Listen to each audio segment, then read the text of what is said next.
Bizarrely, it has something in common with Iron Man 3. You don't expect that. But the trailer for Frozen really undersold it in the same way that the trailer for Iron Man 3 did.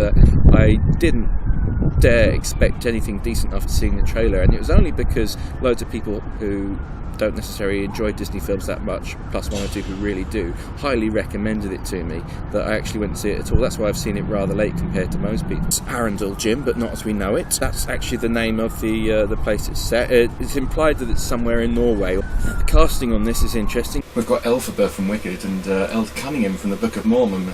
They're actually on the screen together at some point as well. That's great if you know those two shows, just thinking about them interacting. And musically, the film is very, very strong. The only drawback to that is the songs aren't evenly distributed throughout the film. So you've got a really, really strong opening and some great musical moments during the film. But the story isn't quite up to the same standard, unfortunately, in that the story's a bit weak. But from an adult point of view, I mean, I can't speak for a child here, or for someone who really, really loves getting into Disney narratives, but from my point of view, the story was a bit weak. Paradoxically, despite the fact that it's obviously based on Hans Christian Andersen's The Snow Queen, the elements that are added into it, it's how derivative they are that seems to detract from it, not the fact that it's a well-known story to start with. I felt that the integrity of the plot was sacrificed somewhat to set up this big reveal, this twist. Ironically, the twist itself is very conspicuous because of how everything else is laid out before it. Then again, there is another twist that actually I do very much approve of at the very end of the film, that yes, you can also see it coming, but it's good because it's a nice departure from what Disney often do with these kinds of stories.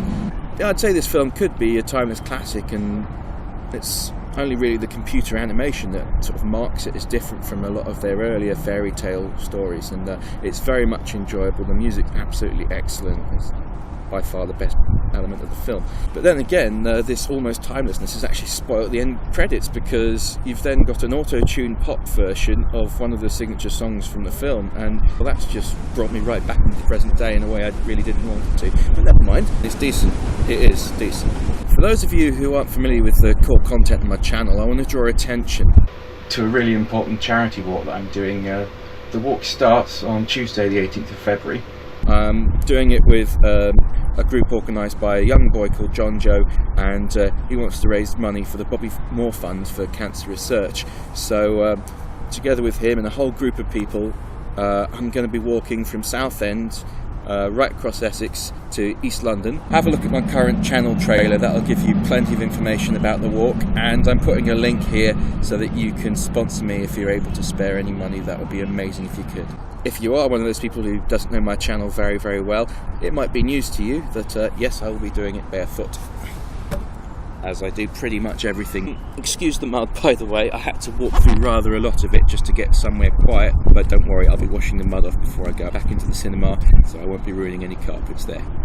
And if you're just here for the film reviews, that's fine. You might as well subscribe anyway. I'm going to be bringing plenty of these to my channel as well.